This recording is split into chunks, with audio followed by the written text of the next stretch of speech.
Hello, everybody. Welcome to another edition of the Texas Guitar Society. We have a great guest today, Mr. Jan Ryberg. I got my associate's degree under his direction. And one of the things that I learned from him was to really have fun with the instrument and enjoy what the guitar has to offer. Uh, and also, I learned to start making a living, playing in different areas in the city of Keller where we live. And Jen helped me build a very nice gig repertory that I think is very important for the community to talk about it. So thank you, Mr. Jen River, for your time, for accepting being here in front of us. And you can take it now from here. You got it. Thank you, Abraham. All right. So this is going to be a talk kind of in defense of gigs. We all know why we don't like playing gigs. It's because people aren't listening. It's frustrating. It's not a concert. And then we also feel like it's hurting our playing to play gigs because of those very things. If they're casually listening, we tend to casually play. If they're really not listening and it's noisy, we just get mad. And so a lot of people really avoid the gig. Now, when I say gig, I'm talking about the restaurant, the private party, the wedding reception, etc. So this is my approach, not only in how I structure my repertoire, but my approach to the whole thing. So number one, and Abraham, I don't know, can I take questions in the middle of this? Yeah, this is however you want to manage it. If people have questions, they can just. I would love to go ahead and make it free form and take questions in the middle because people tend to forget their questions. So if they want to ask a question, please do, and we'll just take it wherever it goes. So a gig is, first of all, paid practice. And you can take advantage of that, or you can just get mad and say, I don't play gigs. I just practice and I play concerts. We all know the concerts are few and far between. So my approach is to let's get paid to practice on the gigs. Don't get frustrated. And there's some ways to make that happen. Number one, on my concentration tips is don't mail it in. Number one, be expressive. And I know that's counterintuitive. You're thinking, they're chatting. Why should I be expressive? Well, two reasons. For you, you're going to get something out of it. And when I say be expressive, I mean crazy expressive. Improvise with your dynamics, your tempo, your articulation, and your tone. There's no music critics at the restaurant. Unless you've got some friends there, there's nobody that knows anything about classical guitar interpretation. Nobody's going to get mad that you're overdoing it. We play the most subtle instrument in the world with probably the smallest dynamic range of any instrument. So when we add expression, we almost have to overdo it for people to know we're even doing anything other than just playing the notes. So when you are overly expressive, the casual listening audience does recognize it. I'm playing now Friday and Saturdays at a Greek restaurant. It's not particularly noisy, but it's not particularly quiet. And once I started this new super expressive experiment, I didn't start doing this until about 6 months ago, where I don't play a single line of any song, even the most whatever pop song. If that line is not getting louder, getting softer, speeding up, slowing down, changing articulation, or changing tone, I bring myself back and say, every note is part of a phrase. Now, we should be doing that anyway, but I mean, overdoing it. So that's my number one suggestion for keeping concentration in a casual listening environment, because it's not only good for you, it's good for the listener, and you can experiment with these dynamics, and you might come up with an expression that you like better than what you were doing. So, number one, overdo it. All right. Number two, make it a practice session. And when I say practice session, I mean there's a number of things you can do with the songs in the repertoire. And you can practice your repertoire. That's obvious. You can also practice sight reading. You can have a book of songs that you kind of know. You can actually sight read things. Nothing like sight reading to sight read, to learn how to sight read better, right? And all these things, I even improvise songs, and we'll get into that a little later. But everybody knows there's certain songs that are easy to change and manipulate, and it's fun to do that, and it keeps your concentration when you're doing that. I also have digital fake books on my iPad, and for requests, we'll get into that also a little bit later. But making up an instant arrangement of a request with a fake book, meaning there's just a melody and chords, that's a whole art form that takes practice to do, but it's not that hard to do. So we'll hit some of that later. Let's get into how I approach the repertoire. So this, I think, for me is also very important to just keeping my concentration. And there's two big overlapping categories.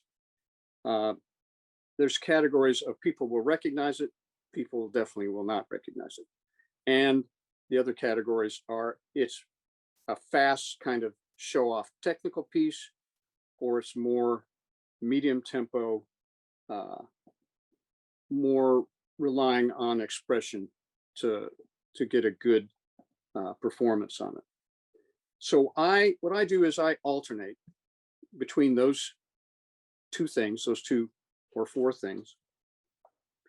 And my number one thing is every other song is recognizable. Now, there's also subcategories of recognizable, which we'll get into, but a 20-year-old is not going to recognize the same stuff I'm going to recognize, obviously. And I try to balance that out a little bit. So, for example, I didn't bring in the whole thing. Yeah, I did. So I brought in the first four pieces that I usually play on every gig. And it's a nice example of this approach. And a couple of these I read, and the rest of them I just have memorized.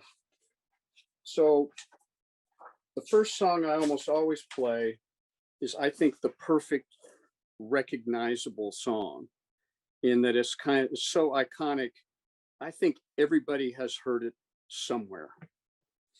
And that's good old Here Comes the Sun. So it's got the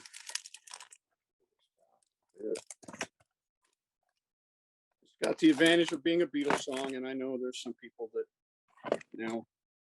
are very outspoken about hating the Beatles, but I think most people like the Beatles. So I'm not going to play the whole thing on these arrangements. So I'll just start off with this little guy.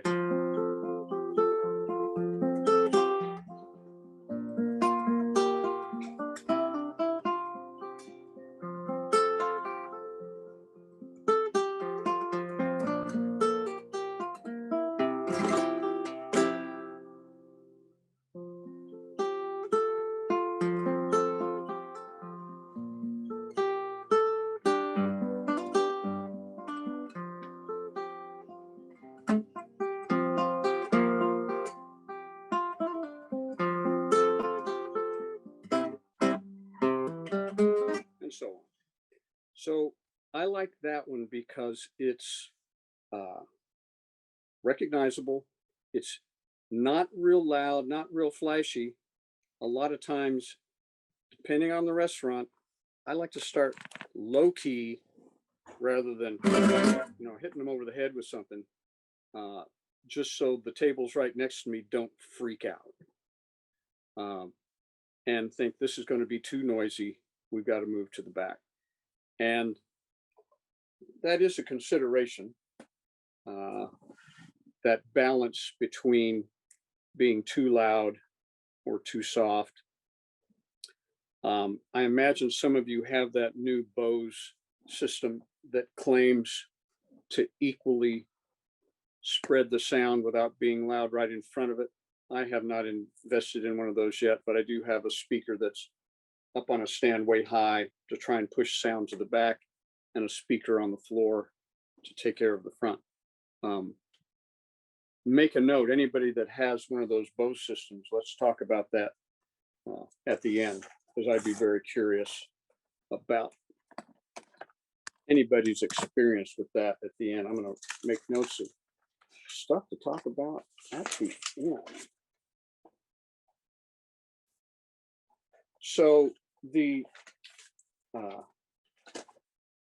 second piece, usually in this alternating between recognize it, don't recognize it, slow, fast thing, is the second piece is almost always a classical piece. And I think there's only a handful of classical pieces in the guitar repertoire that are recognizable. So I don't necessarily worry about the classical pieces being recognizable. The classical pieces to me are like that sherbet in between the main meals to kind of clear the palate. And it clears the ear palate of the listeners. If they don't know it, they're going to pay less attention to it. So that does two things. It allows you to practice repertoire. And so that's the benefit for you. So the first piece was for them. Now it can be for you, again, if you're trying to play expressively, if you're trying to experiment. The second piece is for you. You're working on repertoire. Another thing that I have just started doing is I've got a Handel harpsichord suite that I've never perfected. And I'll play it slow one time through each half. Like I've got a jig, I'll play it slow and just kind of refreshing the memory, and then I'll play it fast. And they don't care. They don't know it anyway. And they're ignoring it more or less. So that's my practice session for that piece. What I usually play second is the Bach Bourrée in E minor, and we all know that. And what I like about that is it's kind of recognizable. This guy.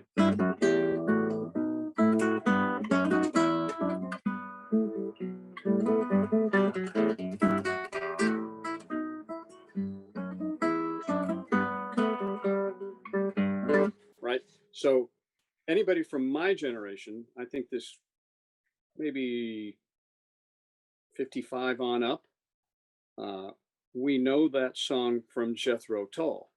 That's the first time I heard the song, because Jethro Tull did a fun little swing. I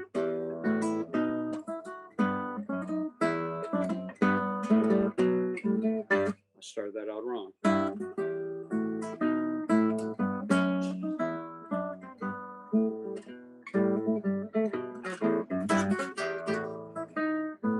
So I will actually do that too. I'll play through the whole thing straight, then I'll play it swing style for any of those Jethro Tull fans. Every once in a while, someone will acknowledge that.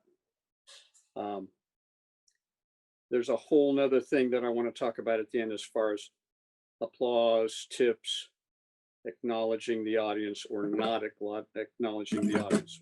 That'll be at the end. So far we've got super recognizable piece, medium tempo, Bach Bourrée, classical, or whatever you're working on. I just do the Bourrée second just to kind of get warmed up.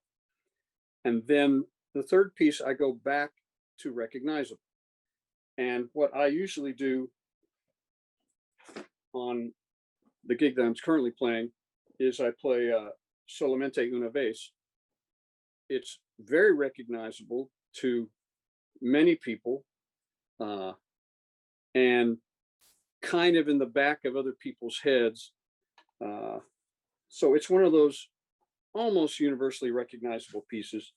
And it's one of the few really slow pieces that I play. It's this thing.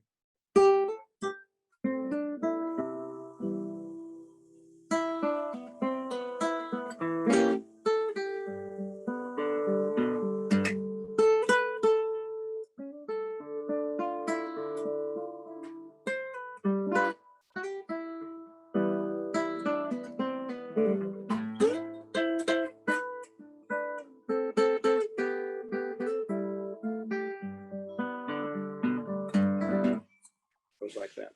So it's slow, it's mellow, it's pretty recognizable. Then for my fourth, and I don't think I said this, I grouped them in groupings of 4.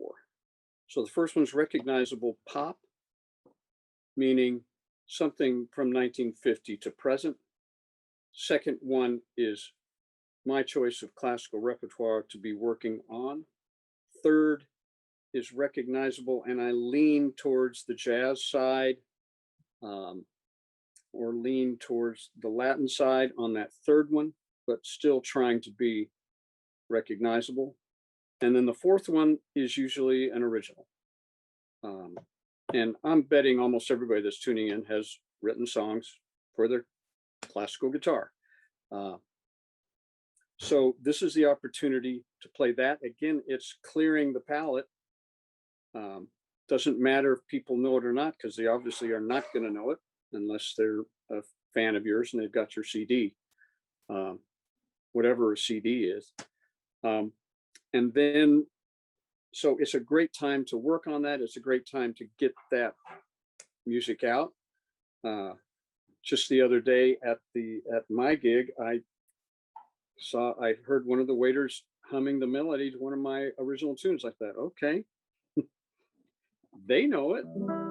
So this is an example of original tune. It's usually upbeat because I've gone medium, and then I went slow with Solamente una vez, and now this has it's got to be upbeat. I try and alternate the upbeat with the recognizable, unrecognizable. So this is kind of a fast thing.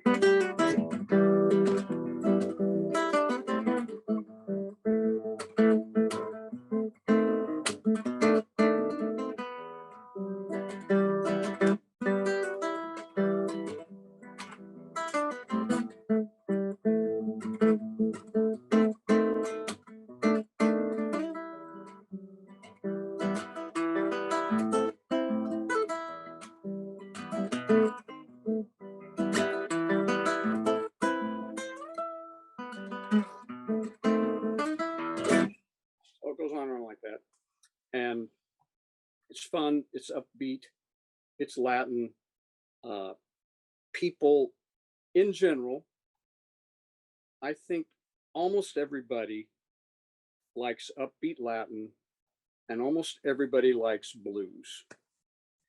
And I don't play much blues, I play a little bit. But that seems to be the two styles that kind of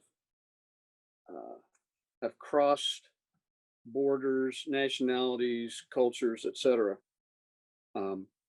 So it's always a good one to alternate with.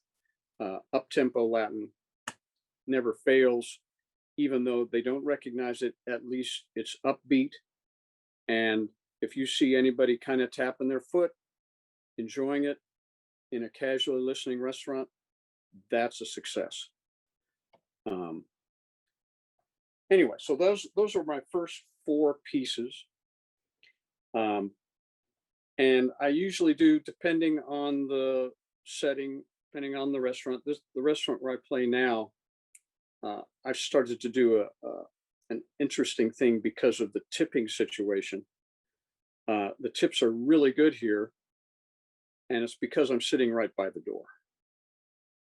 And that's just a little suggestion for anybody trying to get into a restaurant. Doesn't do you any good at a private party. Nobody's very seldom you're going to get tips at a private party. But if you can get by the door at a restaurant and they can't get out without walking by you, that's huge. The other thing with that I've just started doing as far as tips go is I've got a sign and a Venmo account, and the QR code is sitting there on the sign, and they can just walk by, take a picture of that QR code, and tip you. I haven't made a lot with that, but over the 3 weeks, I've made about $50 in tips from purely Venmo, and that's just going to get more and more. People are going to use cash less and less. So the Venmo, and there's a lot of other vehicles for doing that. That's another question that we can kind of talk about, if anybody else is doing that and has had success with it. I've had, like I say, medium success with Venmo. All right, now let me just give you a typical second group of 4 pieces, not a second set. So if I ended upbeat on my original, then I'll usually try and keep the alternation going. So typically I'll do something slower, like in this case I wrote down In My Life by the Beatles.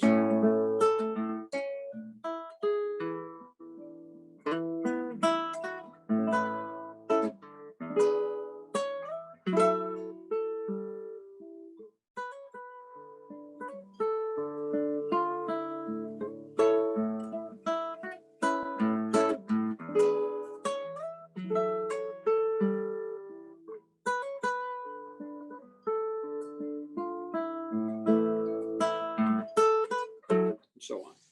So again, pretty recognizable. Definitely anybody over 50, they know that song. That's the other thing with the whole tip idea. There's not too many 20-year-olds tipping, all right? Plus, there's not that many 20-year-olds going out to a nice restaurant. So the tips are coming from people my age. So I tend to play a lot of things for that crowd. So that's a nice, slow, recognizable. And then I go classical.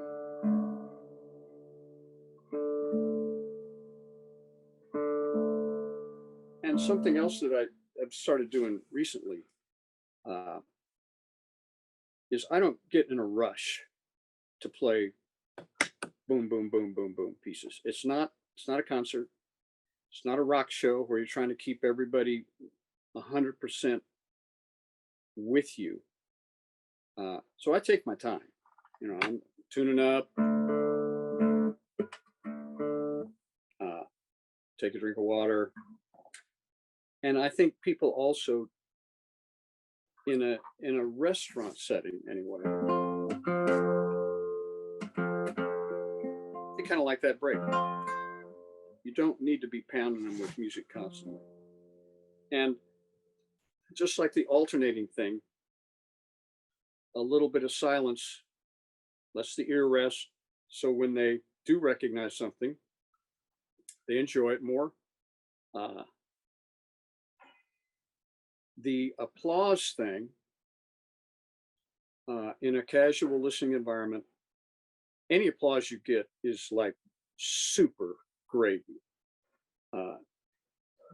And that's one thing that can be super frustrating is you just played your best piece. You got a big finish on the end, fast scales, kaboom, and crickets, nothing.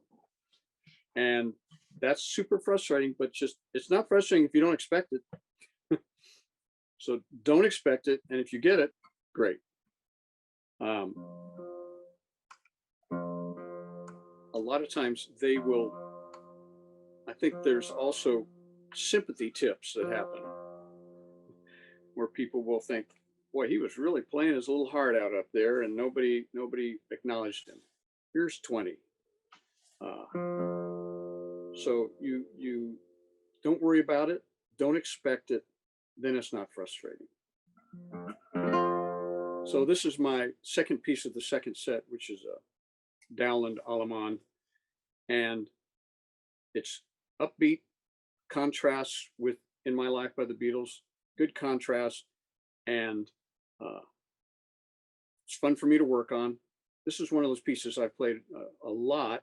So this is one of those pieces that I experiment with dynamics on. I experiment with everything on this piece, and it really helps keep my focus on it.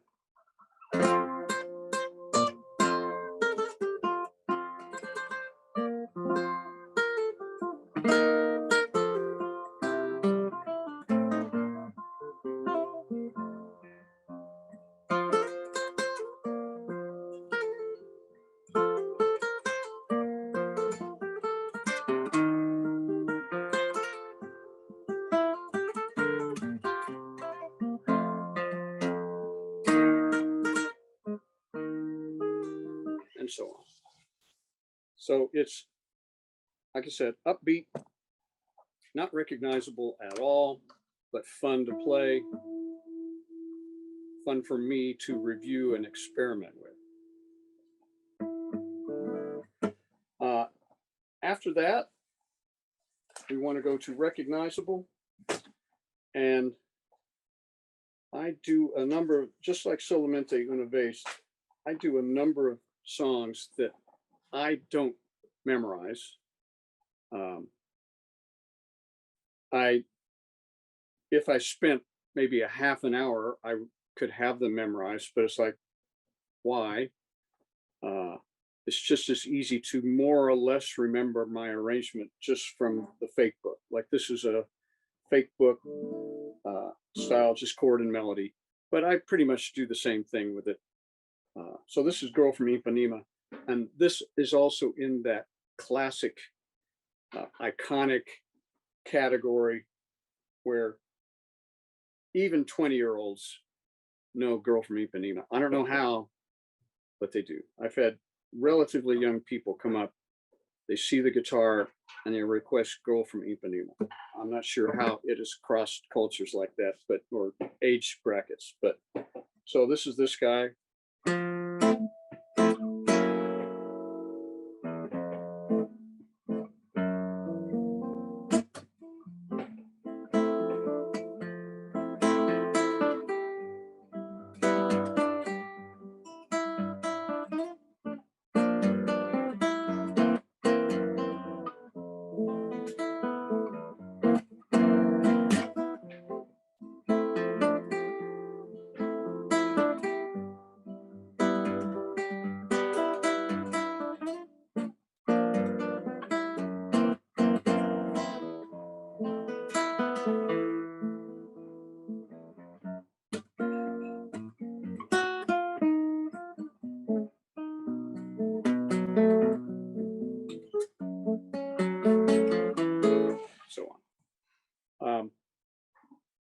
So that hits a lot of ears in different ways, but it's very recognizable.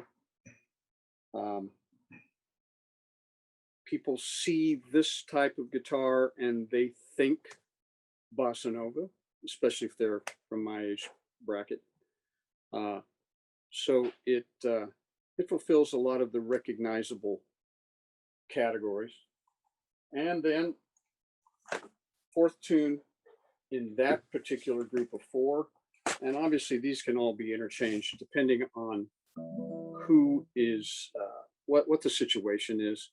The last week, this table requested Beatles, so I just played every Beatles song I knew. Didn't get a particularly good tip out of it, but played almost every Beatles song I knew. Almost filled up the whole first set with just Beatles, and that was fun. It was different, and I knew they were listening, and they applauded after every Beatles song, so that was fun. What I would generally do after Go From Ipanema is another original. And most of my originals are not complex. Most of them, and we'll talk about that as well, working on how to write catchy little pop Latin tunes. That can be very formulaic. If we have time, we'll get into that. So this is a typical, another original that would be a little more upbeat and fun for me to play. It's in a Latin style, so the people will more or less enjoy it because of the Latin style. But it's got a little flamenco taste as well.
On a little while after that. So that's a nice quick example of another 4-song set.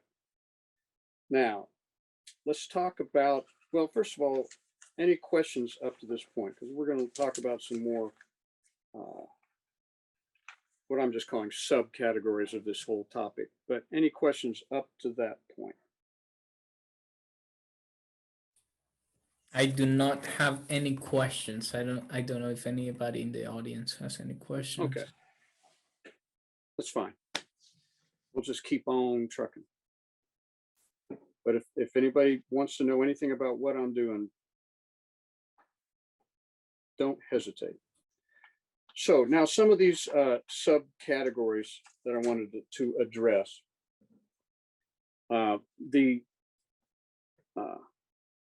The practicing aspect of this, like I mentioned, you can practice sight reading, you can practice improvising.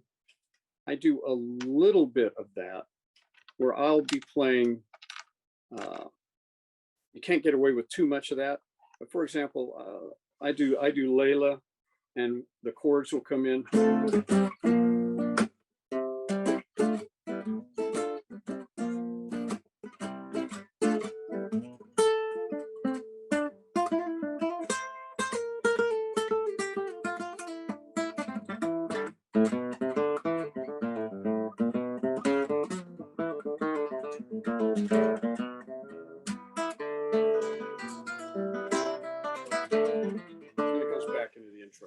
So you can get away with that a little bit. One other thing I've noticed about improvising like that, where there's nobody else playing, and it's not easy enough to add a bass note. If you're playing and you can resolve or end your lines on a chord tone, you can get away with a lot. For example, in that one, it's all, and then it leads back to the D minor. So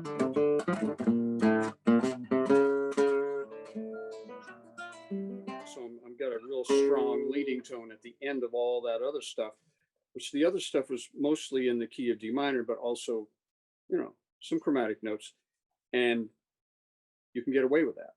Again, chord tones are the key.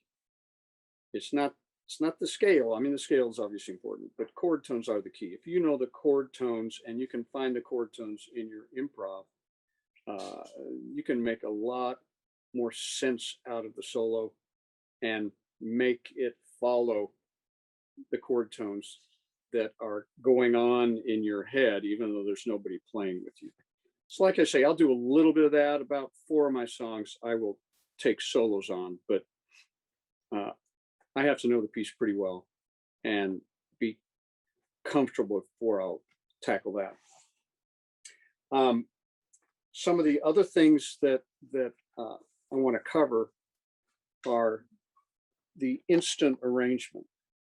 And the instant arrangement is what I call, this is what I do with a fake book.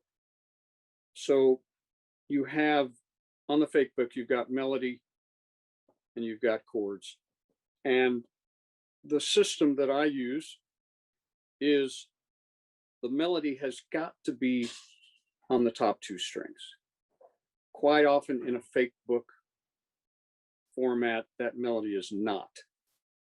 And so every once in a while you'll look out and it is.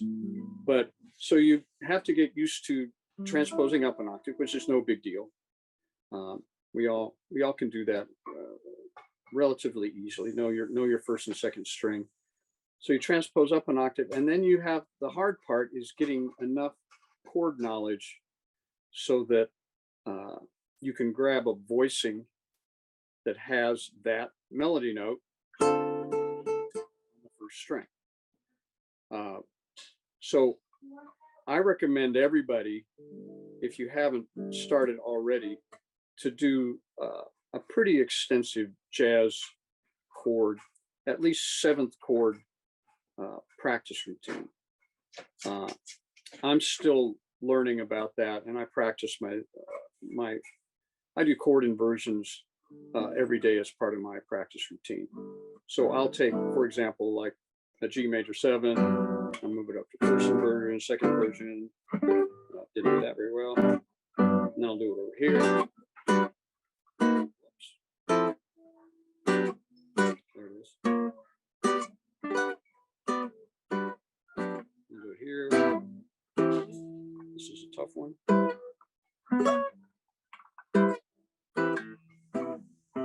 So getting used to doing 7th chords in lots of different places on the neck will allow you to make that instant arrangement. So rule number 1, get it on the first and second string. If you have to transpose up, do it. Number 2, get comfortable with quite a few 7th chords. If you're lucky with the fake book, it's in a nice guitar key, and we all know what those are. The guitar keys are the ones with let us use open strings. A is number 1, because you got A, you got D, and you got E, so it's got 3 open strings. But it's pretty rare that the fake books have you in good guitar keys. And I have not gotten to the point where I can just transpose the song at sight. I'm working on it. And if you know the song, yeah, you can do it fairly easily. And if you know the song, you can sometimes just get it by ear. But on these instant arrangements from fake books, so number 1, get it up an octave. Number 2, get the voicing that you like. Number 3, hopefully it's in a good key. Number 4 is setting the groove. And I have 3 basic ways that I do that. And I'm sure everyone has done something like this. Like the first song I did, here comes the song.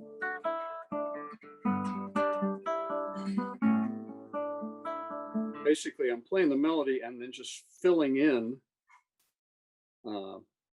between the melody notes with chord tones. So the melody is, and in between that,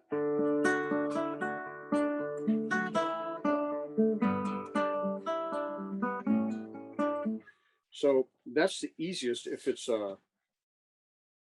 kind of a easy listening pop song. When I say pop song, I mean everything except classical and jazz. People don't like it when I say pop music, but I mean everything: rock, country, blues. Everything is popular music to me. It's not rock, and it's not classical, it's not jazz. So if it's an easy listening kind of pop song, it's very easy to make that kind of arrangement. The other thing I will do is it's what I call unkachunka. And unkachunka is, it comes from an old song. Where did I first hear that? I forget what the song was, but it's this. You're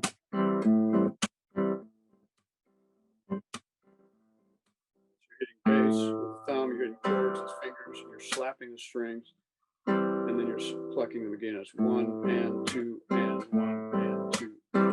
And it's real easy to add melody to that, because you can add melody. Let's say the melody note's an open E. You can add it with the thumb. You can add it with the fingers for the and of 1. On the slap, you can even add. You can get the back of your fingernail to get that E on the slap, and then obviously another one. So if it was 4 E's, it would be.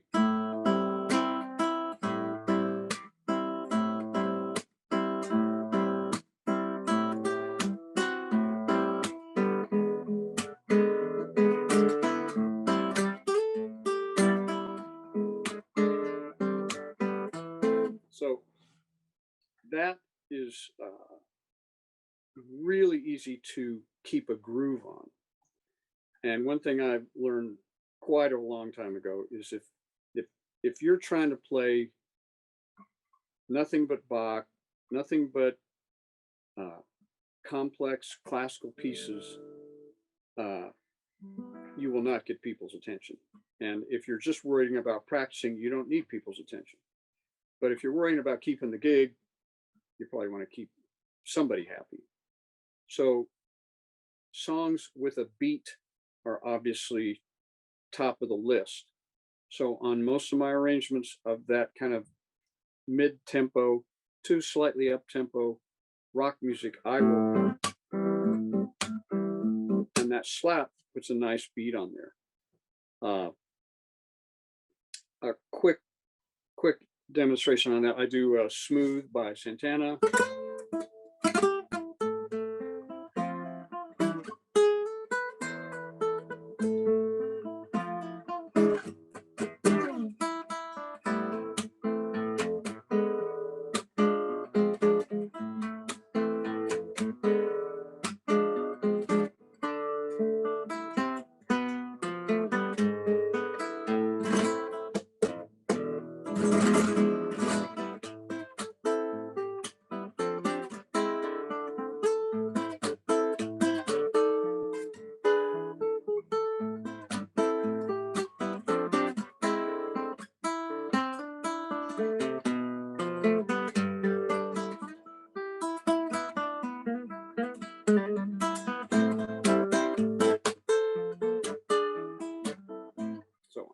So that's got, and in a piece like that where it's really a lot of, there's not a whole lot of melody go on, but just enough melody, this fills in that gap really, really nicely. Some of the other things that I do, as far as I will sometimes improvise, And I know we're probably closing in on the end of our time. How much time do we have, Abraham? We go forever? No, we try to keep it between 45 and an hour. Okay. So you are Okay. running right on time. Okay. So a couple of the other things that I do improvising wise, there's a real easy way to improvise kind of a fake Latin tune. And it's find a groove, and it can be, I usually do rumba strum, or I'll sometimes do unka chunka, but let's say I'm going to do rumba strum.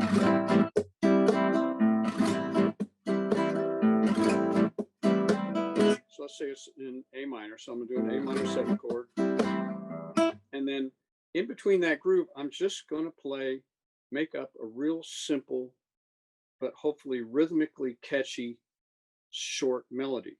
And then it's going to end on a chord tone of A minor 7. And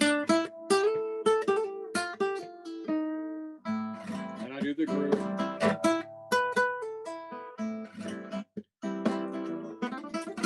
Then I'm going to change to E7.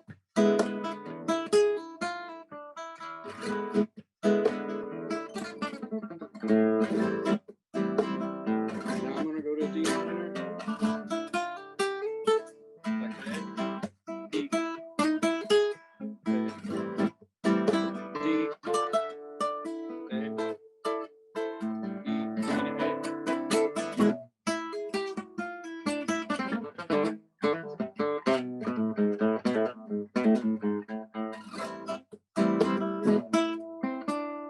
Try and remember what I first started with. Even if you don't really remember.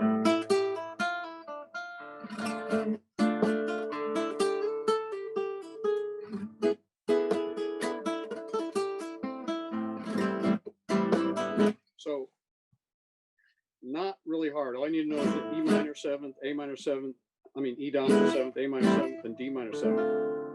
And you put, it can be the simplest melody in the world, and it can be very repetitive.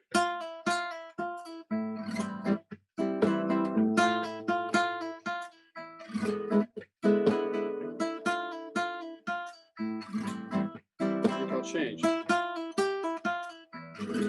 I'm going to go to D minor.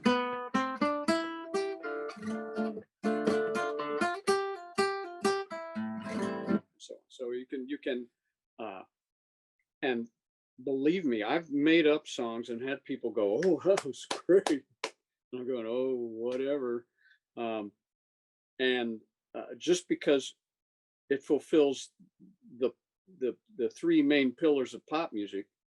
Number one, it's simple. Number two, it's catchy. Number three, it's rhythmic. Number four, it's repetitive. And that's just how you get people to recognize, appreciate, and be kind of with you. But it starts with the groove. The groove's the most important thing. All right. Since we're closing in on it, let me just look and see if there's anything else I was going to hit. Also, this would be the time for questions if anybody has one. Oh, and I was going to ask, does anybody have a Bose? Anybody use a Bose system? That Bose tower?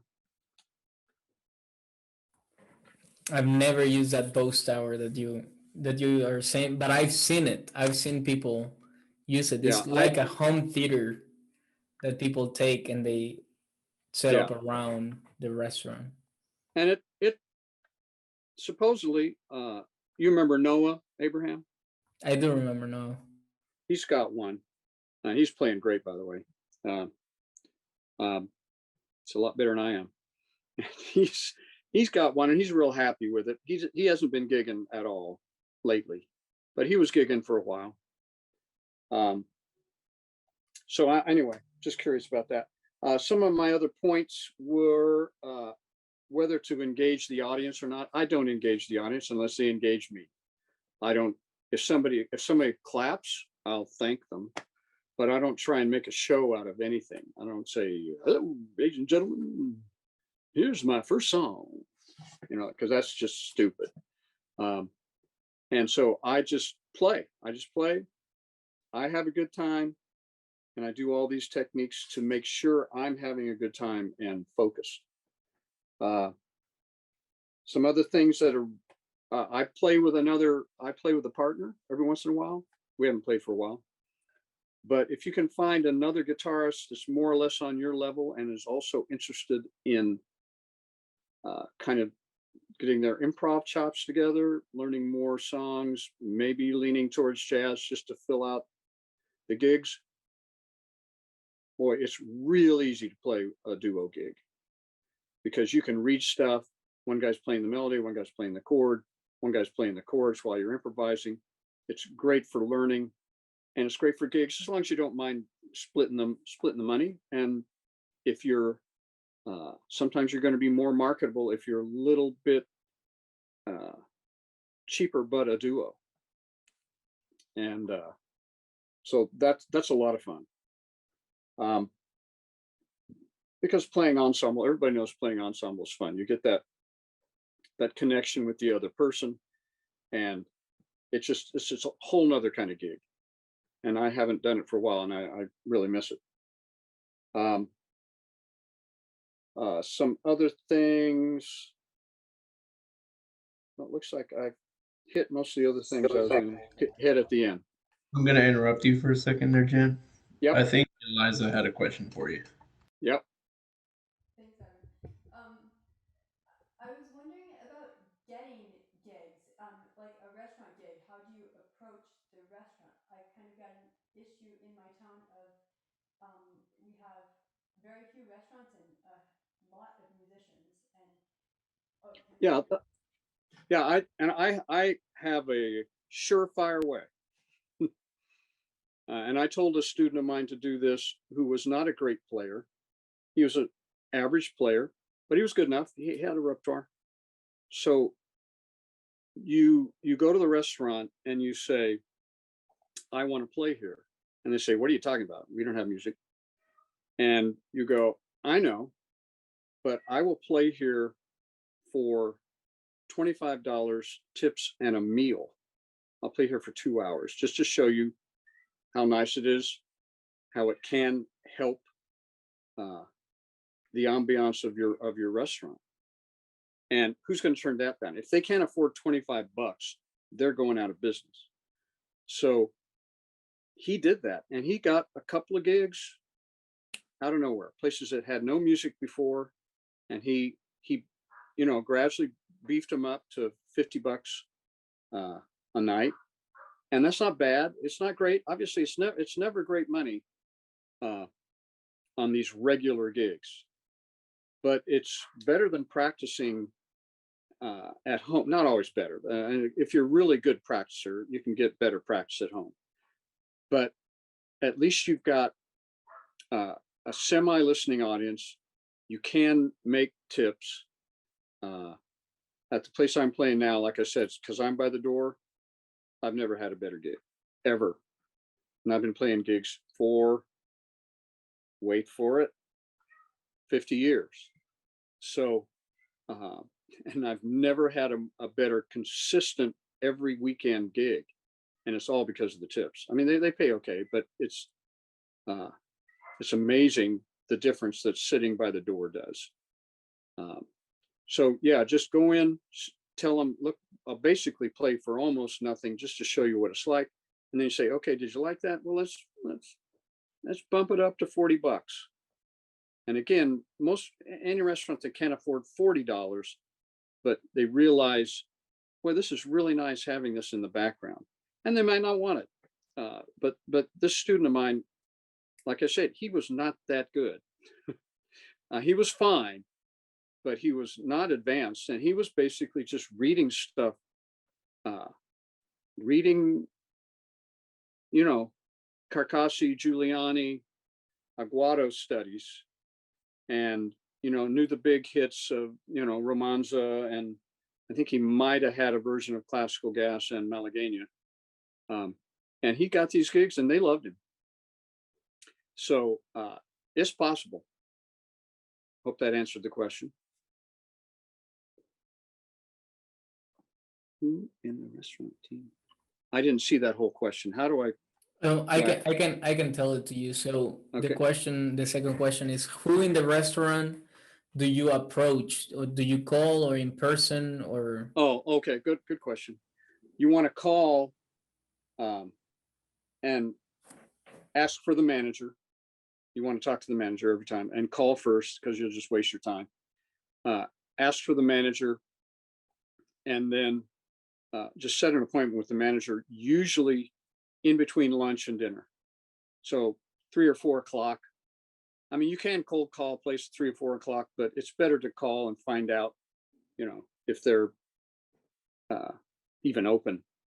But that's the best time to call also, is when they're not busy, in between lunch and dinner, 2, 3, 4 o'clock. Find out if they would even consider talking to you.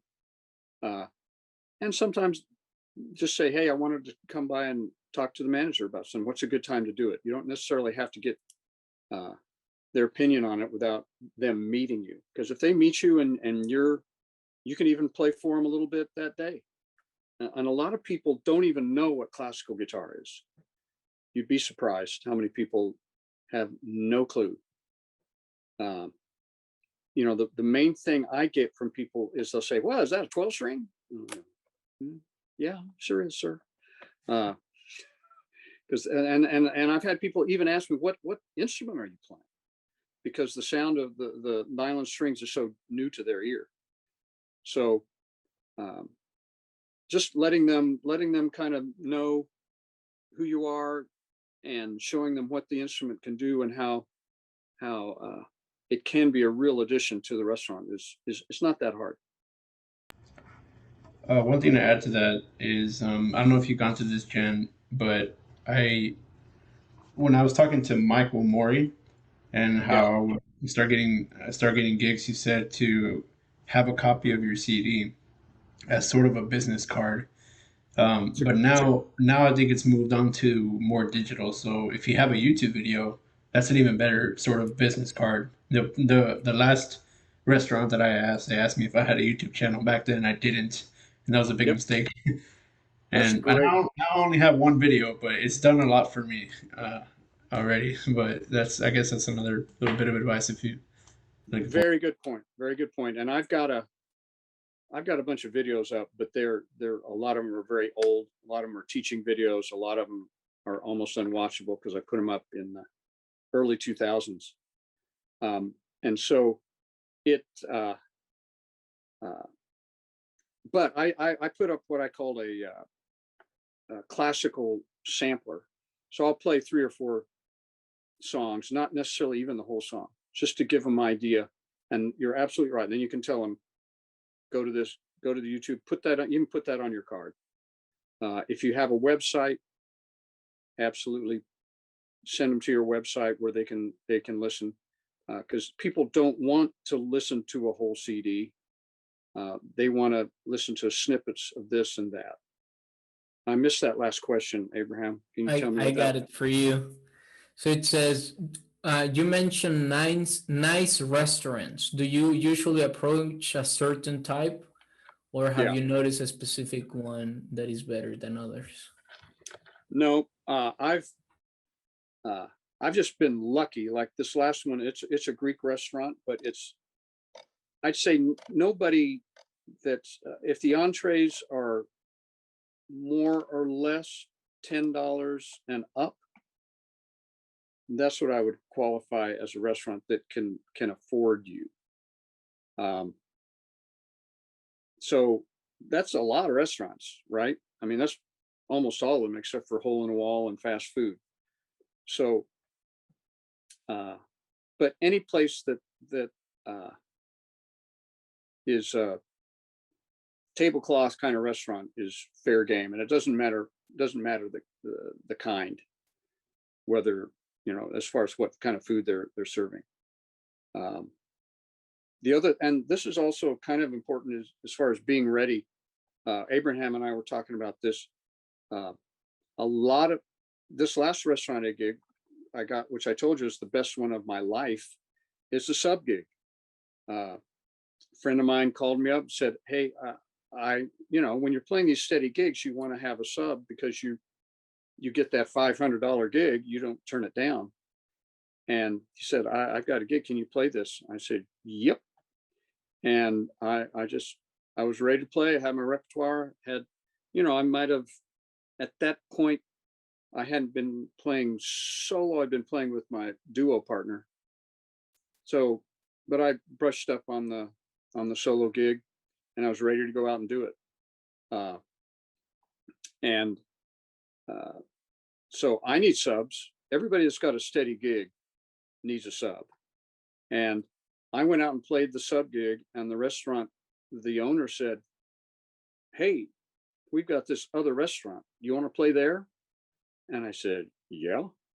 So I started playing at their other restaurant. I couldn't sub for the Keller. This is a Keller. It's called Cafe Medi. And there's a Medi, Cafe Medi in Keller, and there's a Cafe Medi in Hearst. And again, the tips are 3 times as good in Hearst because I'm sitting by the door. But anyway, so I got that gig because I subbed. And that's also, I'd say about 50% of my gigs come from subbing, word of mouth. And I've done a little bit of the approach the restaurant cold, but most of it's been word of mouth, subbing, etc. Anything else? I don't think so. Thank you so much, Mr. Jen, for being here. I really appreciate your time and coming here, sharing this awesome talk about how to set up a gig repertory. We for sure will invite you again to talk about the orchestras and arranging for guitar orchestras and teaching at the university level, of course. Yeah, we'll have a guitar ensemble day. That'd be great. That would be very, very fun. Just a couple of announcements for everybody. We have our subscriptions now up in the website. So if you would like to support the TGS, we now have different pledges where you can become a cedar top member, a spruce member, a double top member. Not that one is better than another one, but it's just the names that we came up with. And then we have a Taurus member that is a one-time donation. Cool things that you get exclusive access to meet the artist. If there is somebody that you really, really want to meet and just talk one-on-one, you get into a monthly TGS giveaway. This is if you are the only Cedar Top member, you will get a giveaway every month. But if somebody else gets in, then we're gonna have 2 people. But if we only have 1 member, then he's gonna be winning the giveaways every month. You get shipping in all of the products that we have for free shipping in all of the products that we have for sales. You get a cool mask with the TGS branded logo, which is right here, that you can wear with proud everywhere. Right. We also have a full schedule now coming up. So our next guest is from Ali. He's a Cuban guitarist, and he plays a Simplicio guitar, which is pretty cool. And he's going to be giving us a talk about Cuban guitarists, and we're going to be celebrating the centenary of Jose Antonio Rojas, which is a very important composer from Cuba that I didn't knew about, but he was an important guitarist in Cuba. We have our Keller Public Art Concert. It's the first concert that we are able to sell as a society, so it's a very important thing for us. Please join us by clicking here and then getting your link for the concert. Ivan, Zach, and I are going to be performing that concert. We have famous people from Instagram coming up. They have combined more than 100,000 followers.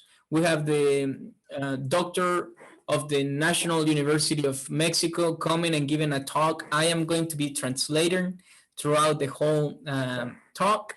And Eliza is going to be giving us a concert in June. We have more friends that are signing up. We're setting up some of the dates. If you have somebody that you think will be a good guest in the show, well, just let us know. We will invite them.